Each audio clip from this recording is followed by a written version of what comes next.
본 방송에서 제공하는 투자 정보는 투자 판단에 대한 조언입니다. 방송에서 제공하는 주식의 가치, 가격 상승 및 하락에 대해서는 방송사에서 보장하지 않습니다. 시청자 여러분 안녕하십니까? 마감인반 60분의 승부 최슬기입니다. 설 연휴에 인사드립니다. 우리 시청자 여러분들 새해 복 많이 받으십시오. 저희가 올 한 해도 정말 좋은 소식을 물어오는 까치처럼 시청자 여러분들의 까치가 되어서 시장에 대한 발빠른 소식과 수익 전략 전해드리도록 하겠습니다. 2023년 증시가 시작한 지도 벌써 한 달이 다 되어갑니다. 큰 폭의 반등을 기대하기는 참 힘든 환경이었었지만 그래도 우리 증시 새해 들어서는 의외로 선전하는 모습 보여주면서 까치 랠리를 연출하기도 했습니다. 다만 이제 2월 시장 시작에 앞서서 연초의 투자 전략들 다시 한번 좀 재정비해야 될 시기가 왔는데요. 오늘 글로원 파트너스 이성웅 이사님 또 영앤리서치 최진욱 팀장님과 함께 1월 증시 핵심 이슈와 2월의 경제 이벤트 또 투자 전략까지도 함께 점검해 보도록 하겠습니다. 두 분 모시겠습니다. 어서 오세요. 네, 안녕하세요. 네. 저희가 2022년 마지막 거래일에도 함께 했었는데 또 이렇게 설 연휴에 만나 뵙게 되네요. 반갑습니다. 네, 반갑습니다. 제가 늘 항상 특별한 이슈 있을 때마다 계속해서 부르는 두 분인데 와주셔서 감사합니다. 자, 우선 저희가 2023년 이 증시 개장 직후 좀 등락폭을 넓히면서 그래도 연초 분위기 상당히 좀 좋은 모습들 보여줬는데 두 분이 1월 증시에서 좀 주목하셨던 부분들이 어떤 부분이었는지 좀 궁금합니다. 이 부분부터 먼저 좀 체크를 해볼게요. 자, 이성웅 이사님부터 먼저 들어볼까요? 우리가 작년 시장에서 올해로 넘어올 때 우선은 기대되었던 부분은 이벤트가 두 가지 있었습니다. CES, 그다음에 JP모건 헬스케어 이 부분이 있다 보니까 시장 참여자들은 대부분 개별주의 강세를 예상을 했었고 그러면서 시장의 연초가 개장이 됐을 때는 이 부분이 반대로 시총 상위주들의 강세가 나타났어요. 작년에 강했었던 2차 전지 LNF, 그 다음에 자동차 완성차 쪽이 먼저 반등이 나타나면서 참여자들이 이게 왜 개별주가 강하지 않지? 이런 시각들이 많았는데 그 뒤로 또 나타난 현상이 계속 시총 상위주들, 그중에서 작년에 약했던 업종들이 강했습니다. 우리가 플랫폼 쪽, 그 다음에 완성차, 그 다음에 은행 이 부분의 업종들이 주도 업종으로 형성이 되었고 거기에 플러스로 이제 중국 리오프닝 관련된 업종들이 강세를 나타냈어요. 여기에서 우리가 알 수 있는 점은 뭐냐면 자동차 같은 경우는 우선 반등이 먼저 나오고 12월 월별 데이터 같은 경우가 시장 점유율이 올라오면서 그러한 상승을 보여줬고요. 플랫폼 같은 경우는 중국의 리오프닝에 더해져서 경기 부양의 기대감 같은 경우가 플랫폼 중심으로 나타날 수 있다 보니까 이러한 반등이 선행해서 나타나는 모습이었습니다. 그리고 은행 같은 경우는 배당 정책의 변화 그런 가능성이 있다 보니까 이러한 상승이 연출이 되는 모습이었고요. 리오프닝은 이 부분을 통틀어서 이제 중국이라는 거대한 소비 강국 같은 경우가 지표가 이렇게 망가져 있기 때문에 충분한 리오프닝의 연속성, 그다음에 경기 부양의 가능성까지 더해주면서 이러한 업종의 강세가 나타냈습니다. 그런데 시가총액 상위주 같은 경우가 지수의 2400이라는 그러한 좀 돌파가 단기로는 힘든 구간까지 상승이 나타나면서 그 뒤로 지수는 한 30포인트 정도 조정이 나타나는 모습이었고요. 그리고 나서는 이제 개별주 쪽으로 수급이 옮겨가는 흐름을 우리가 확인을 할 수 있었습니다. 여기에서 우리가 알 수 있는 점은 뭐냐면 시장의 유동성 같은 경우는 거래대금을 비춰봤을 때 줄어들어 있지만 시총 상위주들에서 개별주로 수급이 이렇게 옮겨가는 단계는 시장이 여기에서 크게 꺾이지는 않는다는 면이겠고요. 그러한 점에 따라서 4분기 실적이 마무리되는 기점부터 시가총액 상위주, 개별주의 방향성은 다시 한번 완성이 될 수 있습니다. 그 시점부터 시장 같은 경우는 한 번 더 방향성을 정할 수 있기 때문에 주목해서 살펴볼 필요가 있겠습니다. 네.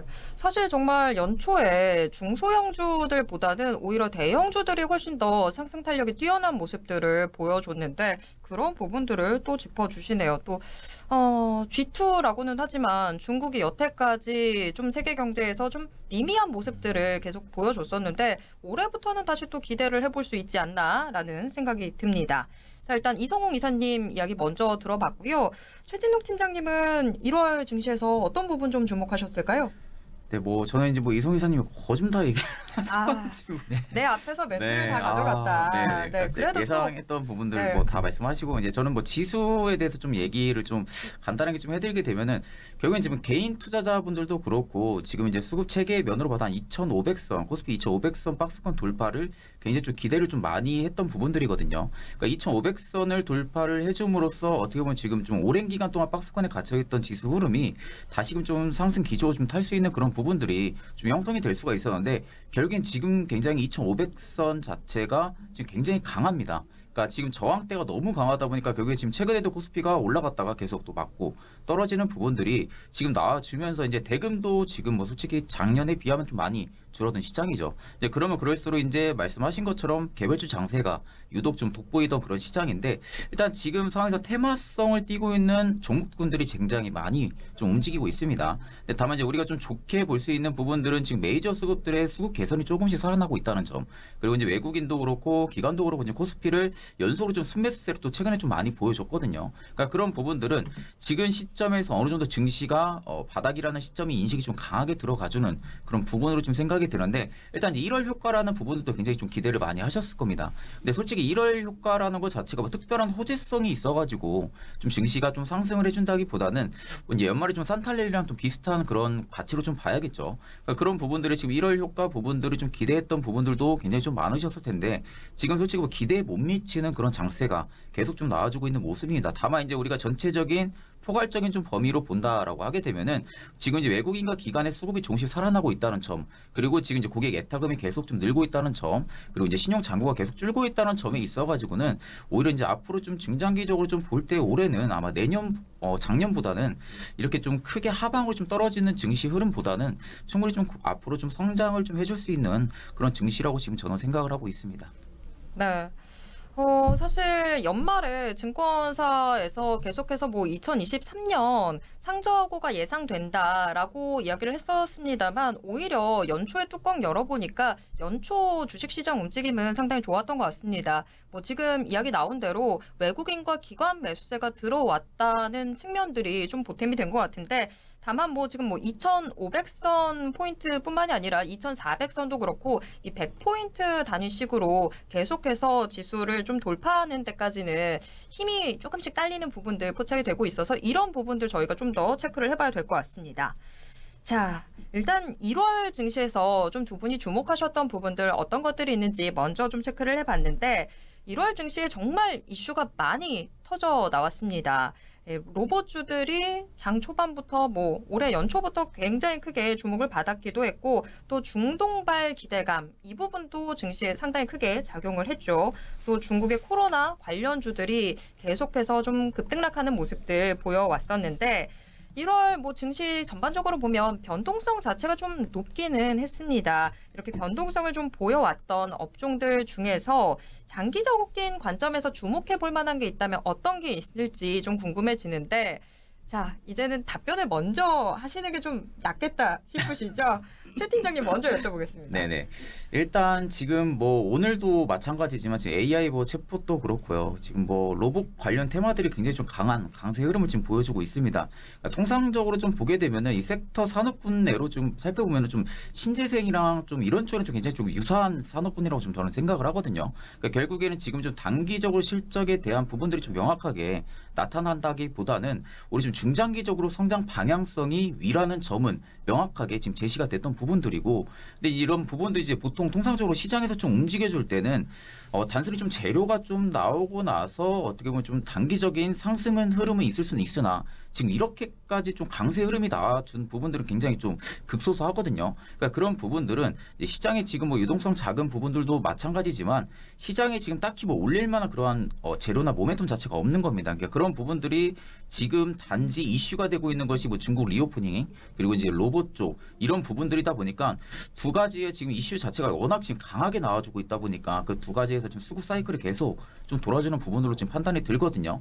다만 이제 우리가 이 로봇 관련 테마 같은 경우는 단기적인 관점으로 좀 접근하기보다는 물론 지금 상황에서 제가 볼 때 중장기적인 관점으로는 충분히 유효하지만 좀 트레이딩 관점으로는 지금은 굉장히 좀 리스크가 있는 그런 시기라고 생각이 듭니다. 워낙 너무 많이 올랐고 대표적으로 뭐 레인보우 로보틱스 같은 경우도 지금 주가가 지금 너무 많이 올랐거든요. 그러니까 지금 뭐 실적이나 기업에 대한 이런 성장성 부분들이 물론 이제 예고는 되어 있지만 그게 아직까지 도출이 되진 않았습니다. 근데 그런 부분들이 지금 불구하고도 오히려 좀 주가는 완전 뭐 거의 대기업 수준 이상으로 지금 실적이 무조건 더 뭐 대박 터진다 이런 부분으로 지금 주가가 계속 상승을 해주고 있거든요. 그러니까 이런 부분들은 단지 지금 주가에는 기대감이 조성이 되어 있을 뿐이지 지금 이 부분들이 실질적인 밸류상으로는 판정이 되어 있지 않습니다. 그러니까 그런 부분들로 봤을 때는 저는 지금 이제 로봇 테마들에 지금 접근을 하기보다는 오히려 지금 중국 리오프닝 쪽은 저는 좀 유심히 계속 좀 봐도 좀 나쁘지 않을 거라고 지금 생각을 하고 있습니다.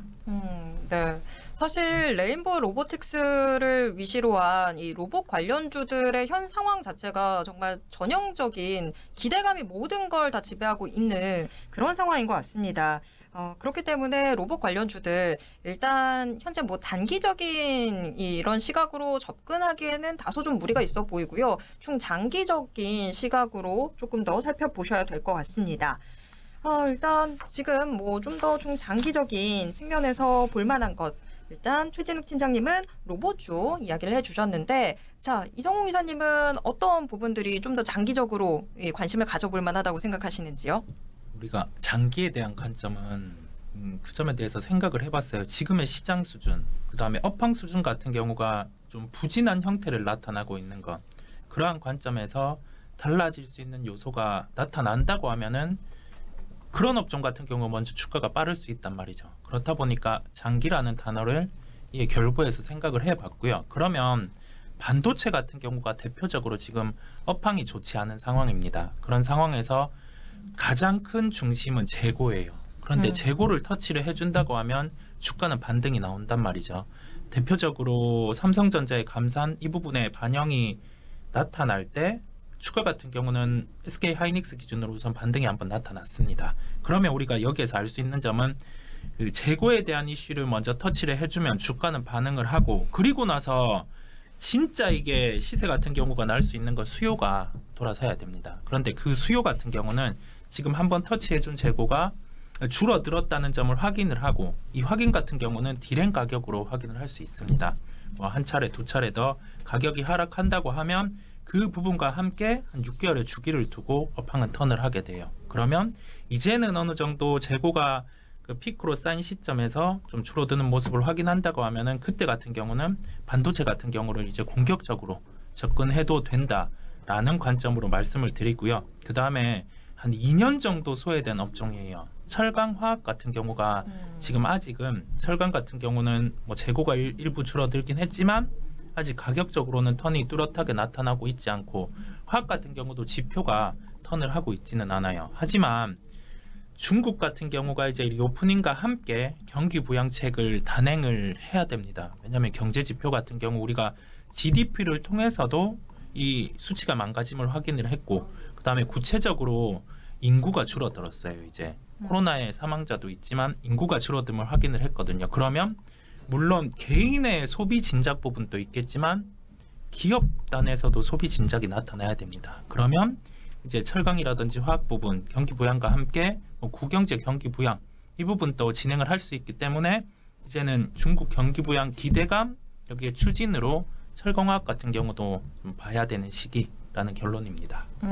네. 사실 뭐 반도체도 그렇고 철강도 그렇고 여태까지 문제가 됐던 부분들이 다들 뭐 재고 측면이었었는데 이제는 오히려 저희가 좀 더 기대를 해봐도 되지 않을까 싶습니다.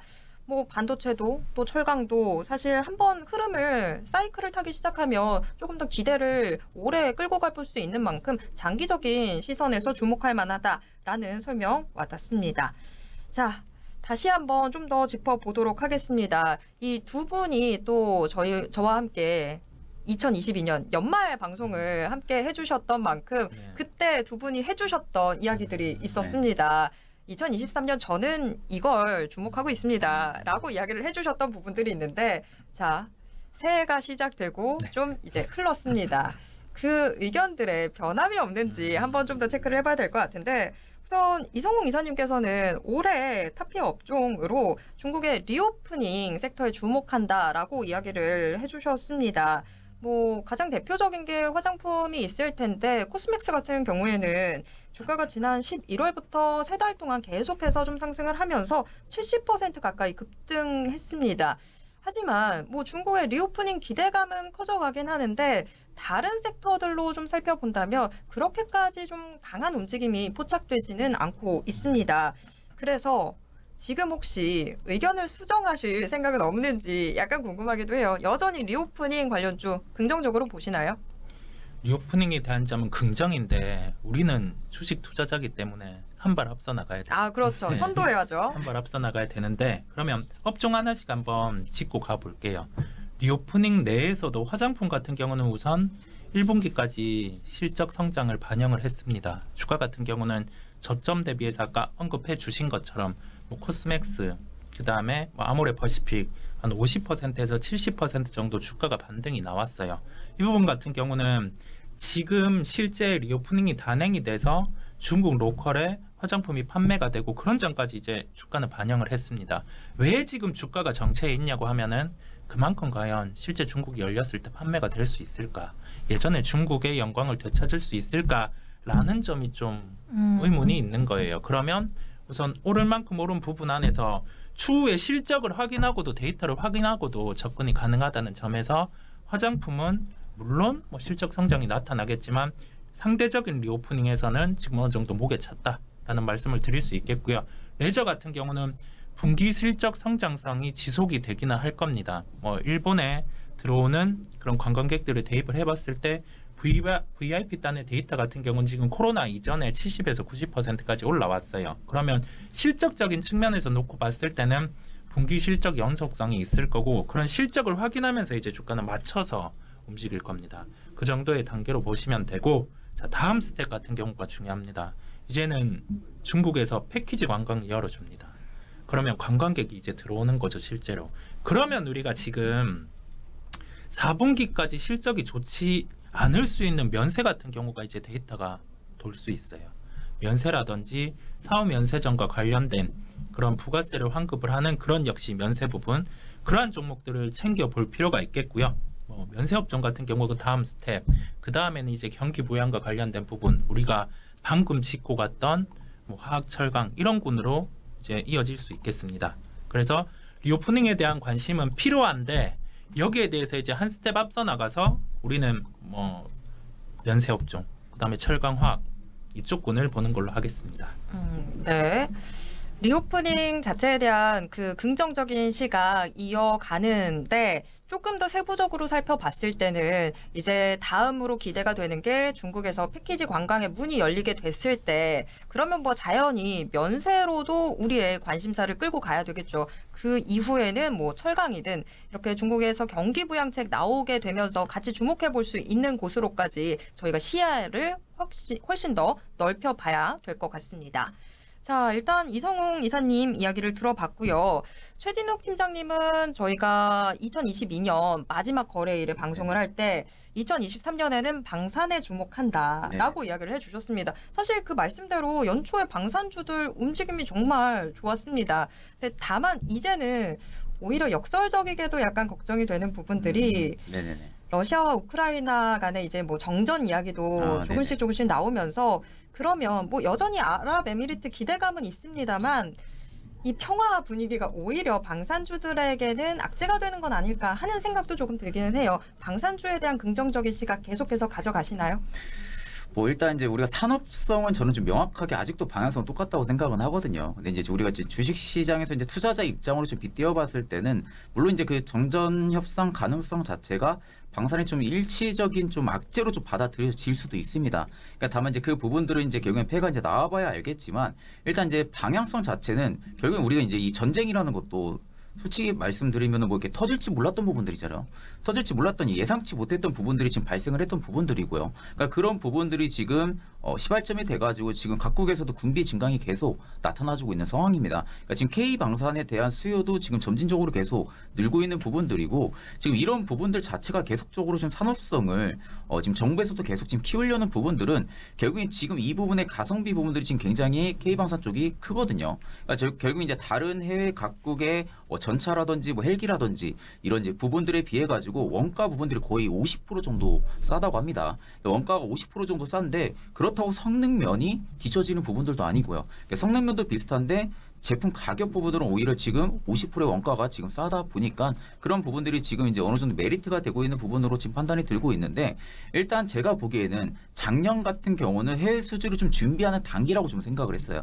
그러니까 해외 수주를 이제 어느 정도 출발해주는 좀 단계적인 좀 방위 산업군이었고 올해 같은 경우는 작년에 그 준비 단계를 넘어서서 이제 좀 본격적으로 수출 확대가 좀 될 그럴 가능성이 있는 그런 시기라고 좀 판단을 하고 있습니다. 그러니까 그런 부분으로 봤을 때는 저는 여전히 올해 같은 경우도 방산에 대한 전망은 꾸준하게 지금 방향성 위로 지금 보고 있는 상황이고요. 그러니까 지금 같은 경우에서 지금 이제 방산주들 같은 경우가 지금 실적치도 괜찮게 뭐 잘 나오는 기업들도 굉장히 많지만 아직 본격적으로 수출에 대한 그런 분기 실적이 지금 반영이 되지가 않았습니다. 근데 앞으로가 지금 예상치가 계속 지금 이슈도 나오고 있는 상황에서 이런 부분들이 실적에 지금 반영이 되기 시작을 하게 되면은 앞으로는 기대감이 좀 고성장이 계속 좀 나와줄 수가 있거든요. 그러니까 결국에는 지금 뭐 전쟁 부분이 뭐 끝마쳐졌다라고 만약에 이런 이슈가 나온다고 해도 결국에 시작했던 단계는 그런 단계였고 반상 쪽에 대한 부분들은 각국에서 지금 계속 키우고 있는 상황이고요. 독일 같은 경우, 뭐 노르웨이나 이런 폴란드 같은 경우도 지금 노후된 장비가 굉장히 많습니다. 그러니까 노후된 장비는 결국에는 교체를 해줘야 되거든요. 근데 이런 교체 부분에서 K 반상 쪽에 대한 관심도를 계속 지금 높여주고 있는 상황이다 보니까 오히려 저는 지금 상황에서 지금 기업들의 실적 같은 경우는 계속적으로 시장 기대치보다 좀 상회하는 움직임이 좀 나아질 거라고 지금 생각이 들고 있기 때문에 증시 밸류가 이렇게까지 많이 떨어진 경우에는 결국 이제 기업이 이제 테마성을 띠고 주가가 올라가는 건 한정적이고요. 그러니까 결국에는 주가는 실적을 따라가게 돼 있습니다. 그러니까 실적이 뒷받침이 돼야만이 주가도 그만큼의 좀 뒷받침이 될 수밖에 없기 때문에 그런 관점으로 본다고 하게 되면 저는 오히려 지금 방산도 충분히 유효하다라고 생각을 하고 있습니다. 네, 방산 긍정적이다라고 이야기를 해주셨는데 최진욱 팀장님께 한 가지만 더 여쭤볼게요. 사실 뭐 증권가에서 참 말을 잘 만듭니다.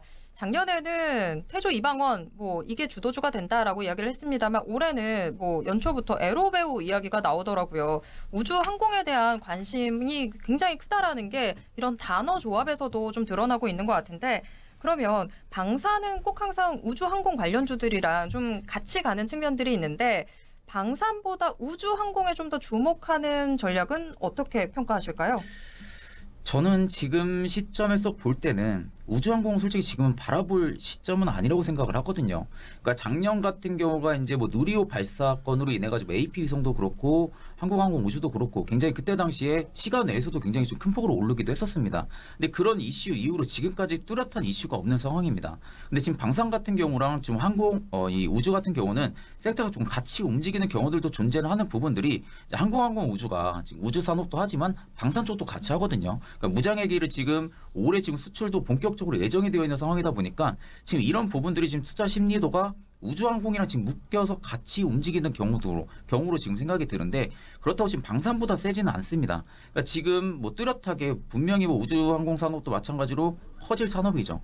그런데 이제 이 산업 자체가 워낙 자금이 너무 많이 듭니다. 자금도 너무 많이 들고 지금 시기가 이제 고금리 시대잖아요. 고금리 시기이다 보니까 기업들이 지금 상황에서 자금을 어떻게 좀 조달받기에도 굉장히 리스크가 크거든요. 그러니까 결국에는 클 산업은 맞지만 이 산업을 지금 굳이 바라볼 필요는 저는 없다고 생각을 합니다. 그러니까 그런 관점으로 볼 때는 저는 지금 뭐 우주항공 물론 좋은 관점으로 보고는 있지만 지금 우리가 투자 시장에서 바라볼 때 시장 참여자로 볼 때는 오히려 지금 투자하기에는 저는 좀 매력도는 상당히 좀 떨어지지 않나라고 지금 그렇게 생각을 하고 있습니다. 네. 자, 확실히 우리는 앞서 나가고 있는 마감인바 60분의 승부입니다. 지금 현재 시장성으로 본다면 우주항공 관련주들 좀 매력 있어 보이지만 투자를 생각하고 있다면 우주항공보다는 차라리 방산이 좀 더 낫지 않을까라고 이야기해 주셨습니다. 자, 저희가 앞서서도 좀 이야기가 나왔던 부분이긴 한데 1월 증시 예상보다는 좀 좋은 움직임들 보여주고 있습니다만 하지만 아직까지 거래 대금이라든지 이런 수급적인 측면들이 좀 회복되지 못하는 상황이긴 합니다. 거래 대금이나 투심 뭐 작년 연말부터 계속해서 좀 위축이 되었던 상황인데 특히나 이 증시 대기 자금 좀 반짝 늘어나는 모습 보여주기도 했습니다만 결국에는 지난해 연저점 수준까지 떨어졌습니다. 좀 예상 대비 증시 자체는 조금 더 힘이 실린 것 같긴 한데 지금 뭐 개인 투자자들 계속해서 이탈하는 상황이기도 하고 아무래도 개인 투자자들은 여전히 증시에 대해서 희망을 갖고 있지 않다라는 생각도 좀 드는데, 자, 지금 현재 이런 수급 상황 좀 저희가 어떤 식으로 해석을 해봐야 될까요? 우선은 시장에 개인 투자자분들께서 느끼기에 절대 수익률 같은 경우가 축소가 돼 있어요. 직접 투자를 해보면 예전에는 시세 연속성이 만약에 매수를 하고 좀 가까운 기간에 한 10% 20%가 나타났다고 하면은 최근에는 특징이 한 3에서 5% 오르고 다시 제자리에 오고 되려 하락을 하는데 그렇죠. 그런 경우가 많다 보니까 좀 많이 지치신 상황이다 보니 좀 이와 같이 좀 이탈을 하는 자금들이 많은데, 우리가 이 부분과 관련해서는 시장이 풀어내야 되는 점도 있지만 근데 시장 외부적인 측면에서 우선은 기업적인 측면, 정부적인 측면에서 좀 주주 친화적인 정책, 그 부분이 필요를 하겠고, 여기에 더해져서 정부 정책 같은 경우도 좀 기업과 주주 친화적인 정책, 이 부분은 구체적으로 말씀을 드리면 뭐 배당 성향의 상승 또는 좀 자사주 매입이라든지 그런 측면의 활용, 근데 이 부분을 통해서 좀 기업 지배구조 개선까지 좀 정책적으로 더해진다고 하면은 지수는 외국인이 보기에 분명히 레벨업이 나타날 수 있습니다. 그러면서 개인 투자자분들이 자연스럽게 시장에 유입될 수 있는 환경이 조성될 수 있거든요. 그렇다 보니 기업적인 측면, 정부적인 측면에 좀 자본시장의 우호적인 정책을 기대해 보겠습니다. 네, 좀 정책적으로도 뒷받침이 돼야 지금 이 막혀있는 수급이 좀 뚫릴 수 있을 것 같습니다. 여러 가지 요인들이 좀 필요해 보입니다. 자, 일단 이성웅 이사님 이야기 먼저 들어봤고요. 팀장님은 어떻게 보실까요? 제가 이제 이 질문을 딱 듣고 나서 이제 이사님 말씀할 때 생각을 곰곰이 해봤는데, 제가 개인 투자자 입장에서 생각을 했을 때는 지금 굉장히 좀 힘든 시기가 맞아요. 네, 그러니까 물론 맞습니다. 지금 솔직히 뭐 이탈률이 이렇게 나와주는 모습도 뭐 솔직히 지금 공감을 안 하는 부분들도 아닙니다. 워낙 뭐 1년 거의 2년 가까이가 지금 증시가 워낙 이런 상황으로 지금 움직이다 보니까 지금 고점에 많이 물려 있으신 분들도 많으실 거고요. 지금 저가라는 부분들이 인식이 강하게 들어온다 해도 자금 자체가 없다 보니까 매수할 수 있는 여력이 없는 거죠. 그러니까 그런 부분 관점으로 볼 때는 지금 굉장히 버티기가 힘든 시기거든요. 근데 이제 우리가 이제 개인 투자자들이 이렇게 이제 이탈률이 대거적으로 좀 나타날 때가 대부분의 증시가 거의 바닥이 근접했다는 분들이 굉장히 좀 많습니다. 그런 설들이. 그러니까 결국에는 지금 개인들은 계속 이탈률이 나오고 있는데 외국인과 기관이랑 금융투자는 계속 들어와주고 있거든요. 그러니까 결국엔 지금 개인 투자자는 시장이 단기간에 오르고 나서 어느 정도 고점 밸류를 형성을 해줄 때 그때 시장이 또 간다라는 인식이 강하게 들어와서 다시 재차 들어옵니다, 시장에. 근데 이제 그때 오히려 외국인과 기관은 어차피 지금 저가에서 잡았고 어느 정도 차익 실현도 받고 어느 정도 벌었기 때문에 지금은 이제 어느 정도 조정이 들어가는 단계다라는 부분들이 강하게 인식이 되면서 매도세로 좀 대응을 하거든요. 그러니까 지금 상반되는 움직임 자체도 지금 개인이 양시장을 매수해 줄 때도 보면 증시 변동폭이 굉장히 크게 나옵니다. 그러니까 그 부분들은 대금도 굉장히 적지만 한 곳에 몰린다는 거죠. 지금 이 종목이 가면 이 종목이 전부 다 몰리고 그리고 다시 빠지면 또 다른 종목으로 이동을 하고 이런 좀 수급 사이클 자체가 굉장히 빠른데, 반대로 외국인과 기관이 쌍끌이 매수세가 들어오면 증시가 뭐 올라가는 흐름은 좀 낮아도 변동성이 크지가 않습니다. 결국엔 중장기적으로 봐도 단기적으로 봐도 계속 저점을 올리거든요. 그러니까 그런 부분들은 수급 사이클 자체가 좀 빠르게 움직인다기보다는 오히려 좀 기업의 가치성을 보고 들어가는 그런 투자 전략으로 지금 들어가는 부분들이죠. 그러니까 결국엔 개인과 외국인 기관의 투자 성향 자체가 너무 다른 겁니다. 그래서 지금 상황에서 그냥 증시 밸류만 놓고 보면은 저는 오히려 지금 외국인과 기관이 이렇게 들어와주는 부분으로 봤을 때는 증시가 레벨다운보다 레벨업할 확률이 굉장히 높다고 생각을 하거든요. 그리고 지금 개인 이탈률이 이렇게 많다는 것은 결국에 지금 증시가 바닥설이라는 부분들이 계속 나올 수밖에 없는 부분들입니다. 근데 이제 다만 이 부분에서 어느 정도 좀 증시가 계속 올라가고 나서 들어와주면은 결국엔 되풀이 되는 부분들은 현상은 계속 나타나줄 수가 있기 때문에 그런 부분들을 좀 조심을 좀 하셔야 된다고 생각이 들고요.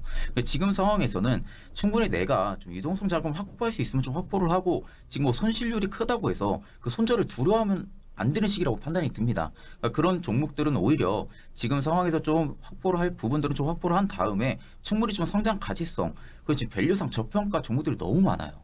지금 이제 실적을 이렇게 내고 있는데도 불구하고 주가는 굉장히 밑바닥을 치는 종목들이 굉장히 많습니다. 그런 종목들은 저는 지금 이런 시기가 다시 안 올 가능성이 굉장히 크다고 보고 있어요. 그러니까 그런 부분들로 볼 때는 저는 지금 상황에서 오히려 지금 매도로 지금 물량을 털고 나갈 때가 아니라 저는 지금 자금을 최대한 좀 확보를 하신 다음에 지금은 분할로만 충분히 대응해도 안정적인 수익을 좀 창출을 할 수 있는 그런 시기로 좀 판단이 들어가지고 그런 부분 관점으로 좀 이야기를 드리겠습니다. 네. 저도 뭐 사실 개인 투자자 입장에서 그래도 좀 용기를 얻게 되는 것 같습니다. 그런데 그러면 지금 어쨌거나 두 분 이야기를 다 종합을 해보면 외국인들 입장에서는 지금 현재 우리 증시가 상당히 좀 매력적인 상황이 되는 것 같습니다. 그렇기 때문에 외국인 자금도 계속해서 좀 들어온다라고 생각이 드는데 그러면 지금 현재 뭐 아직까지는 어려운 상황이긴 합니다만 1월에 보였던 이 증시의 랠리가 계속해서 좀 이어질 수 있을지 이 부분이 좀 궁금해지거든요. 1월 초 증시 랠리가 과연 반짝 랠리일지 아니면 계속해서 좀 이어지는 랠리가 될지 이 두 분이 좀 어떻게 보시는지 궁금한데 우선 팀장님부터 먼저 이야기 들어볼까요? 네네. 일단 1월 효과라는 인식이 지금 딱 들어올 시기죠. 그러니까 1월 효과는 매년마다 제가 볼 땐 좀 언급이 되는 이야기인 것 같습니다. 1월 효과, 근데 이게 사실상 1월 효과가 특별한 뭐 호재성이 있어가지고 이슈가 있어서 그런 효과성이 뭐 이야기가 나온 부분들이 아니거든요. 그러니까 결국에는 인식 자체가 1월에는 증시가 그만큼 계속 상승을 많이 해줬기 때문에 1월 효과라는 이런 언어도 생겼던 부분들이고 산탈레니도 이제 마찬가지고요. 그러니까 그런 부분들로 볼 때는 오히려 지금 이제 시장 자체에 좀 추가적인 하락폭이 크게 나오기는 좀 제한적이긴 합니다. 레벨다운 현상이 지금 나타나주기엔 굉장히 좀 제한적이라는 부분들은 오히려 지금 메이저 수급들이 좀 받쳐주고 있는 상황이다 보니까 그런 부분들이 지금 시장에서 레벨다운이 일어나기는 좀 어렵지만 다소 아직 뭐 코스피도 그렇고 코스닥도 그렇고 이제 박스권 안에 좀 갇혀있는 모습이거든요. 그러니까 결국엔 지금 박스권 매물을 얼마나 좀 잘 소화해주냐 부분들입니다. 그러니까 코스피가 그날 뭐 등락률이 1%, 2% 오르면 그 다음날 차익 실현 매물이 또 강하게 나오거든요. 그러니까 지금 상황에서는 바스켓 매매를 계속 하고 있는 부분들입니다. 메이저들이.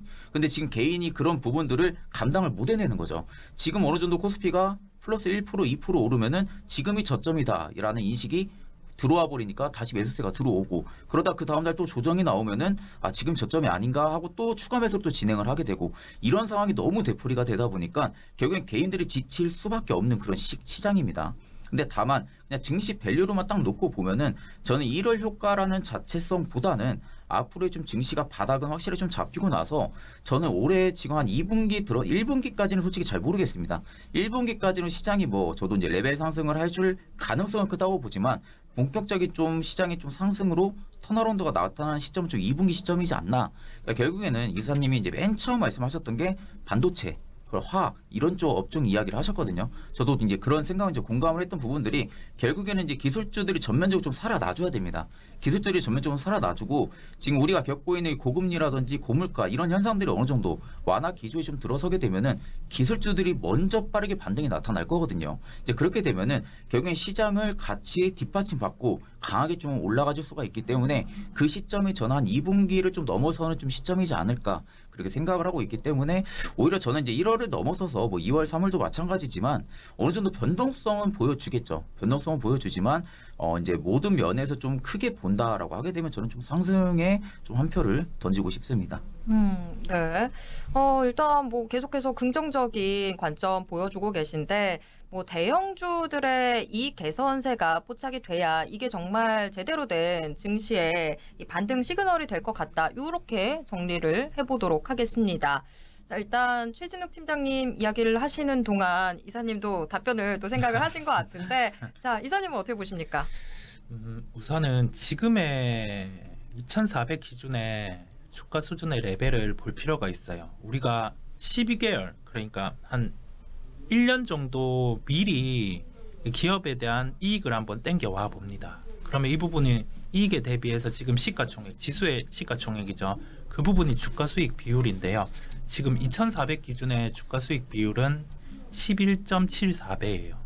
그런데 우리가 11.74라는 숫자가 단적으로 높고 낮다라는 자체는 중요하지 않습니다. 과거와 비교를 해보는 거죠. 2021년 하반기의 최고점이 11.6배 수준이었습니다. 그때 레벨 같은 경우는 우리가 2020년에서 2021년으로 넘어올 때 순이익이 증가가 됐어요. 그런데 올해 같은 경우는 작년에서 넘어올 때 순이익 일부 감익이 나타납니다. 그러면 이 두 가지 단적인 데이터를 비교를 해봤을 때 2021년 말보다 지금이 높단 말이죠. 그러면 과연 이게 2400이라는 레벨 같은 경우가 단기간에 돌파가 가능하냐? 이 부분인데 여기에 대한 정리 같은 경우는 4분기 실적이 최종적으로 마무리되고 그리고 나서는 이제 연간에 대한 기업별 순이익이 다시 한번 전망치가 수정이 될 겁니다. 그리고 나서 다시 한번 바라볼 필요가 있겠고요. 그리고 5월 기점에 우선은 PF 만기 이 부분이 지금까지는 마지막으로 이 허그에서 대출에 대한 룸 같은 경우를 늘려서 해결을 하기는 했는데 5월은 이제 민간 자체에서 해결을 하는 그 상반기에 만기가 가장 크게 도래하는 사례입니다. 이 부분을 민간이 스스로 해결해서 넘어선다고 하면 그때는 시장이 한 단계 상승 랠리가 나올 수 있어요. 그렇다 보니까 우리가 바라볼 점은 단적으로 지금 지표로는 좀 높은 레벨까지 2400이라는 지수는 좀 부담이 있을 수가 있다. 다만 5월에 그 지금 도래하는 만기 자금 같은 경우를 민간 스스로 해결을 한다고 하면 우리가 생각하는 것보다 강한 상승장이 설 수 있음을 생각을 해야 되겠습니다. 네. 두 분이 사이가 너무 좋으신 것 같아요. 결국에 최진욱 팀장님도 2분기부터가 조금 더 시장 방향이 선명해질 거다라고 이야기를 해주셨는데 5월도 결국에는 2분기인 거니까 두 분이 또 너무 같이 가시니까 제가 혼자 중간에서 싸움을 붙이고 싶은데 아예 마음대로 또 안 되네요. 자, 1월 증시 저희가 이야기를 지금 나눠보고 있었는데 1월 시장에서 사실 가장 큰 이슈가 됐던 부분들은 아랍에미리트 기대감이었습니다. 연초부터 이제 윤석열 대통령이 2023년 해외 순방 첫 번째 순방으로 아랍에미리트를 선택을 하면서 지금 아랍에미리트와 조금이라도 관련이 되어 있는 종목들은 뭐 시장에서 거의 무조건적인 관심을 받기도 했습니다. 다만 그렇기 때문에 투자 측면에서는 좀 걱정이 되는 부분도 있었습니다. 지금 뭐 관련주들 모두 다 황금알을 낳는 거위다 뭐 이런 인식들이 퍼져나가기 시작하는 게 어떻게 경제방송을 좀 진행하는 진행자 입장에서는 조금 걱정이 되는 측면들이 많이 있었는데요. 일단 여기에 대한 리스크들은 없는지 좀 이 부분부터 먼저 좀 체크를 해보도록 하겠습니다. 이번에는 이성웅 이사님부터 먼저 들어볼게요. 우리가 그 종목들 같은 경우가 이런 기대감으로 주가는 먼저 반응을 합니다. 대형주 같은 경우는 구체적인 수치로 바닥에서 한 20%, 중소형주는 30에서 많게는 50% 정도 반등을 하고 나서 이러한 소식들이 나오기 마련이에요. 그런데 아랍에미레이트와 관련된 종목들 등의 원전 같은 경우는 대형주 기준 한정기술이 바닥에서 20%, 중소형주 중에서는 뭐 BHI 같은 종목이 한 30% 이상 반등이 나왔습니다. 그러면 여기에서 어떤 수치의 수주가 나오더라도 주가는 한 차례 쉬고 갑니다. 왜냐하면 그만큼의 기대감을 먼저 주가에 반영했기 때문이거든요. 그러면 여기에서 이 다음 스텝 같은 경우는 구체적인 실적에 대한 규모가 확정이 나야지 주가는 방향성을 한번 정할 수 있습니다. 그 점을 생각을 하고 무조건 장밋빛적인 전망을 내세워서 이게 된다라는 논리는 맞지 않습니다. 네. 그러면 제가 한 가지만 더 여쭤볼게요. 그러면 조금 더 괜찮은 네. 좀 공략해볼 만한 종목이 있다면 어떤 종목일까요? 그 에너지와 방산 부분을 주목을 하고 있습니다. 기타 부분 같은 경우는 크게 수주와 관련된 부분의 연결 가능성이 뚜렷하지는 않습니다. 뭐 건설 부분이 있기는 하겠지만은 그 부분은 우리가 과거에 중동에 그 건설 수주를 했을 때 한 번도 이익을 본 적이 없습니다. 그렇다 보니까 그 부분은 건설 수주로 해서 단기 반등이 나오면 그때는 매도를 하시는 게 낫고요. 아까 언급드린 것처럼 에너지 중에는 그래도 원전, 그 다음에 방산 이쪽 같은 경우가 실수주가 나왔을 때 반응할 정도로 방산주는 주가가 조정이 나와 있어요. 그렇다 보니까 우리가 실제 수주가 확정이 될 때 이제는 주가 반등이 나올 수 있고 원전과 방산주 이쪽을 수주와 함께 연결한다면 관심을 가져야 되겠습니다. 네, 에너지와 방산 주목할 수 있겠다라고 이야기해 주셨습니다. 사실 지금 아랍에미리트 관련주 중에서 방산주가 또 있죠. 그런데 방산주 자체가 최진욱 팀장님이 올해 좀 주목하고 있는 종목들이다라고 이미 앞서서 의견을 밝혀주셨던 만큼 사실 최진욱 팀장님은 또 어떻게 보시는지도 궁금해요. 지금 뭐 방산주 거의 뭐 종목을 가리지 않고 아랍에미리트 이러면서 다 같이 좀 투자를 하시는 분들 계시는데 그런 부분들 또 어떻게 보시는지 팀장님. 일단 뭐 이성우 이상 제가 이제 좀 다르게 말을 하고 싶지만 이게 또 워낙 제가 생각했던 걸 그대로 또 말씀해 주시고 하다 보니까 제가 또 너무 부담을 드렸을까요? 그래서 제가 이제 이걸 어떻게 이제 좀 비껴서 얘기를 해야 되는 부분들이 있는데 일단은 뭐 저도 이제 항상 말을 공감을 했던 부분들은 결국에 지금 주가는 기대감이 먼저 움직이거든요. 그러니까 지금 아랍에미리트 이야기, MOU 이야기가 나오기 직전부터 이미 신재생 관련 테마 원전이라든지 건설 이런 쪽은 다 움직이기 시작을 했습니다. 그러니까 결국에 이제 저점 대비해서 뭐 30% 이상씩 이렇게 등락률도 나왔던 부분들은 결국에 지금 기대감이 주가에 다 반영이 됐다는 거죠. 그러니까 지금 이제 아랍에미리트 MOU 이슈가 나왔는데도 불구하고 주가가 생각보다 탄력을 못 받고 있어요. 근데 이제 개인들은 이제 여기서 생각이 들겠죠. 이렇게 이슈가 나왔는데도 불구하고 왜 이렇게 힘이 없지? 라는 생각이 들 수밖에 없습니다. 1차원적으로. 근데 이 부분들은 이미 주가가 이미 다 반영을 했던 부분들이에요. 결국엔 기대감입니다. 그럼 일전에 그런 기대감이 조성이 돼서 주가가 강하게 갈 것 같으면 네옴시티 프로젝트도 강하게 갔어야겠죠. 그 전에. 근데 네옴시티 프로젝트도 이야기가 나올 때 한창 뭐 이슈가 있었고 그때 관심이 좀 컸다가 지금은 또 많이 밑바닥을 치고 있는 상황입니다. 결국에는 지금은 전략적 파트너십을 맺은 그런 기대감이지 그러니까 앞으로 우리가 이런 식으로 전략적 파트너십을 맺어가지고 사업성을 넓혀가겠다라는 부분들의 예고일 뿐입니다. 그러니까 결국엔 지금 기업들이 움직임을 시작을 했던 부분들이 아니고요. 그러니까 결국엔 수주가 본격화가 되는 시점을 우리가 좀 봐야 되고 수주가 빠르게 나타나면 결국엔 실적으로 뒷받침이 되겠죠. 그런 부분들로 봤을 때는 그때가 우리가 이제 어떻게 보면 좀 고성장을 좀 예고를 해볼 수 있는 시기이지 지금은 결국엔 기대감이 담긴 주가의 모습일 뿐입니다. 다만 이제 K방산도 제가 말씀해드렸고 원자력도 저도 이제 좋게 보고 있는 상황이지만 결국엔 지금 아랍에미리트 관련해서 MOU 이 중동 쪽에 대한 원자력 관련을 해서는 논의가 첫 단계거든요. 그러니까 결국 이번에 이 시점을 잡아가지고 각국에서 어느 정도의 원전에 대한 수주 역할을 좀 늘려줄지가 좀 굉장히 좀 관건이라고 생각이 들고 일단 그런 관점으로 볼 때는 결국엔 기대감은 조성이 되어 있는 상황이고요. 산업은 앞으로 이런 식으로 좀 고성장을 해줄 수 있는 어떻게 좀 보면 좀 재료가 좀 뒷받침이 된다고 해야 될까요? 그러니까 중장기적인 성장 모멘텀은 형성이 됐지만 지금은 시장 상황을 우리가 바라볼 때는 기업이 딱히 실적을 낼 만한 게 아직은 없잖아요. 기업이 실적을 낼 만한 게 아직은 없고 지금 상황에서 중국 리오프닝도 그렇고 굉장히 움직일 만한 업종들이 굉장히 많습니다. 근데 그런 업종들 사이에서 내가 단기적인 흐름으로 보고 단기적인 수익으로 보고 신재생 쪽을 좀 투자를 한다라고 하게 되면 저는 좀 비추천을 좀 드리고요. 오히려 좀 중장기적으로 나는 이 산업군이 충분히 좀 고성장을 할 수밖에 없기 때문에 그 안에서 내가 이제 종목을 옥석 가리기를 좀 진행을 해야겠죠. 옥석 가리기 좀 진행을 해서 뚜렷하게 원전 관련해서 두산 에너빌리티나 그리고 방산 쪽 하나 에어로스페이스나 현대 롯템 이렇게 좀 뚜렷한 성장성이 보이는 종목군들은 지금은 조금씩 모아가도 저는 나쁘지 않을 시기라고 지금 생각을 하고 있습니다. 자, 지금 일단 기대감이 너무 근거 없는 기대감이 휩싸여 있는 종목들 그런 부분들은 좀 걷어내고 조금 더 근거 있는 기대감들이 있는 종목들 위주로 살펴보시는 게 좋겠다라고 이야기해 주셨습니다. 두산 에너빌리티 종목명도 나왔으니까 이게 여러분들 투자에 좀 힌트가 됐으면 좋겠습니다. 자, 시간이 또 너무 이렇게 금세 지나갔는데 두 분과 함께하면 정말 매번 즐거운 것 같아요. 시간이 정말 어떻게 가는지 모르겠는데 1월 거래일도 이제 정말 며칠 남지 않았습니다. FOMC 회의도 또 임박하고 있는 상황인데 개인 투자자들은 이제는 대체 어떤 전략으로 증시에 임하면 좋을지 두 분이 어떻게 보시는지 좀 궁금합니다. 또 2월 시장에서 주목할 만한 업종이 있으면 또 뭐가 있고 그에 따른 투자 전략들 어떻게 챙겨가면 좋을지 답변해 주셨으면 좋겠는데요. 자, 이번에 이성웅 이사님부터 먼저 들어보도록 하겠습니다. 네, 6월은 여전한 중국 리오프닝 기대감이 지속될 것으로 보입니다. 우선 아까 언급드린 것처럼 중국 인바운드, 아웃바운드 이쪽과 관련해서 우선은 패키지 관광 이 부분이 마련된다고 하면은 면세 쪽은 한 단계 레벨업이 가능할 것으로 보이고요. 이와 연결해서 중국의 경기 부양책 같은 경우가 더해진다고 하면은 우리가 소외되었던 철강이나 화학주 같은 경우도 강할 수 있습니다.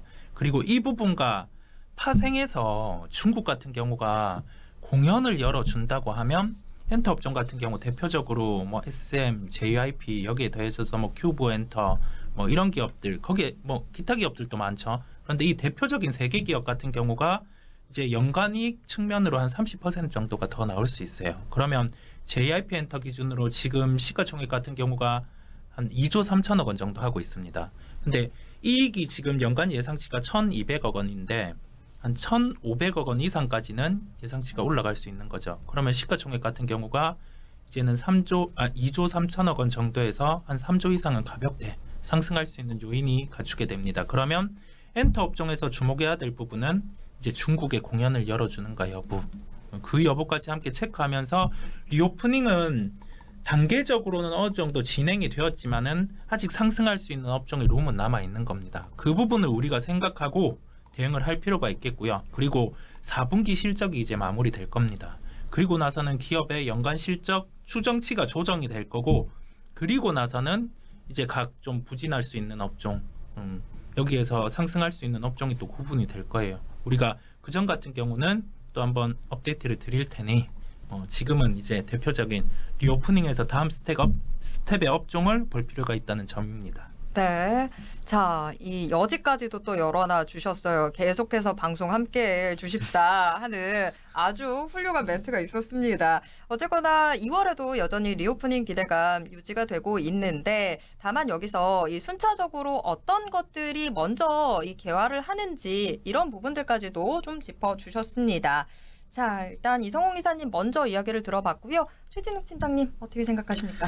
네, 저도 이제 같이 불러주시는 거죠? 그럼요. 언제든지 네. 저의 부름에 모두 응답해 주시기 바랍니다. 네. 네, 저도 이제 뭐 이성웅 이사님이랑 공감을 적극적으로 좀 하고 있습니다. 지금 상황에서는 솔직히 뭐 이제 기대감이나 실적이나 그리고 재료가 좀 살아있는 업종들에 지금은 좀 투자 전략을 좀 잡아야 되거든요. 그러니까 앞으로 좀 성장성이 좀 보이는 그런 업종군들은 그냥 좀 우선은 가진 정보에 좀 넣어두고 좀 지켜보시고, 지금 이제 실적이 좀 빠르게 나타나줄 수 있고 주가가 좀 빠르게 반영을 해줄 수 있는 것은 결국엔 중국의 리오프닝, 사실상 이제 저는 이제 콘텐츠 쪽을 지금 계속 보고 있는 상황이거든요. 그러니까 지금 한학령이 해제 기대감 자체가 예전에도 몇 번 나왔지만 굉장히 좀 다시 수면 안으로 또 들어갔었습니다. 그러면 주가가 또 빠르게 반영을 해줬었는데, 일단 지금 한학령 해제 기대감 이슈가 나왔는데도 불구하고 지금도 주가 모멘텀이 계속 좀 뒷받침이 되고 있는 상황으로 판단이 들거든요. 근데 그 중에서 저도 이제 뭐 콘텐츠 관련해서 스튜디오 드래곤 같은 경우는 지금 굉장히 좀 유망하게 또 보고 있는 상황이고, 제가 이제 방송에서도 몇 번 또 해드렸었거든요. 지금도 주가가 굉장히 좀 많이 빠졌습니다. 그러니까 지금 빠진 부분들은 결국에 4분기 실적에 대한 우려감이 지금 주가에 반영이 되고 있는 것으로 판단이 들거든요. 그러니까 앞으로 이 기업이 성장이 제한적이다, 앞으로 이 기업의 실적이 좀 어떻게 좀 많이 못 볼 것이다, 이런 부분들이 지금 주가에 빠르게 반영이 되고 있는 모습들이 아니라 지금은 4분기 실적 또한 우려감으로 인해서 주가가 지금 반영이 되고 있는 모습들로 지금 저는 좀 판단이 들고 있기 때문에, 오히려 지금 이 부분들이 어느 정도 좀 빠르게 반영이 된다라고 하게 되면은 앞에서의 좀 주가 하락분은 충분히 좀 회복을 해주는 움직임도 굉장히 좀 단기적으로 좀 나와줄 수가 있다고 생각을 하고 있거든요. 그리고 이제 더글로리 자체가 시즌 1 때 굉장히 인기가 컸었어요. 네, 굉장히 인기가 컸었고, 뭐 한국이나 뭐 이제 여타 뭐 세계에서 6위 정도 기록을 할 정도로 지금 파트가 컸었는데, 지금 파트 2가 또 3월에 예정이 되어 있는 상황이죠. 그러니까 결국에는 그런 부분들이 분명히 또 단기적인 상승 재료를 부각을 시킬 수밖에 없거든요. 그러니까 2월, 3월도 금방 갑니다. 그러면 2월에 아마 주가는 먼저 움직일 거예요. 그러니까 더글로리가 먼저 방영이 되기 시작한 시점부터가 움직인다기보다는 그 전에 이미 주가는 움직이기 시작을 할 겁니다. 그러니까 그런 관점으로 볼 때는 지금은 스튜디오 드래곤 밸류상으로 볼 때는 충분히 좀 저가 매수로 선침해 공략을 좀 해줄 수가 있는 그런 구간이라고 지금 생각이 들고 있고, 앞으로 이제 올해도 지금 넷플릭스 또 재계약까지 또 남아있는 상황이다 보니까 제가 볼 때 제작비 회수율도 굉장히 좀 크게 나타나주지 않을까 그렇게 생각을 하고 있습니다. 그렇기 때문에 여전히 지금 상황에서 볼 때는 중국 리오프닝 쪽을 계속 좀 바라보시는 게 나쁘지 않을 거라고 보고 있습니다. 네. 마지막까지도 두 분이 이렇게 의견이 너무나 합치가 되는 훈훈한 결말이 됐습니다. 정말 넷플릭스 작년만 하더라도 뭐 힘들다 이런 이야기들 나왔는데, 넷플릭스를 K 콘텐츠가 살려주고 있는 형국이 되고 있습니다. 그런 만큼 좀 빠른 수익성을 생각하신다면 여전히 콘텐츠주들 다시 한번 좀 챙겨보시는 것도 좋은 2월 전략이 될 수 있을 것 같습니다. 지금 뭐 스튜디오 드래곤 종목명까지도 또 이야기가 나왔습니다. 자, 이렇게 두 분을 좀 보내드려야 될 것 같은데요. 지금까지 영앤리서치 최진욱 팀장, 또 글로원 파트너스 이성웅 이사님과 오늘 함께 이야기 나눠봤습니다. 두 분 모두 고맙습니다. 네, 감사합니다. 네, 1시간 동안 1월 시장 다시 한번 좀 둘러보고, 이제 2월은 어떻게 저희가 대처하면 좋을지 그 전략들까지도 함께 이야기 나눠봤습니다. 두 분이 오늘 짚어주셨던 리오프닝주 새로운 이슈 또 콘텐츠주에 대한 모멘텀 저희 방송 함께 하시면서 챙겨보시길 바라겠습니다. 별은 그냥 빛나지 않는다고 합니다. 바라봐주는 사람을 향해서 빛난다고 하는데요. 자, 힘겨운 시장 상황 속에서도 저희 방송 통해서 수익의 빛 만나보시길 바라겠습니다. 오늘 방송은 이쯤에서 정리해 보도록 하겠습니다. 함께해 주신 여러분 고맙습니다.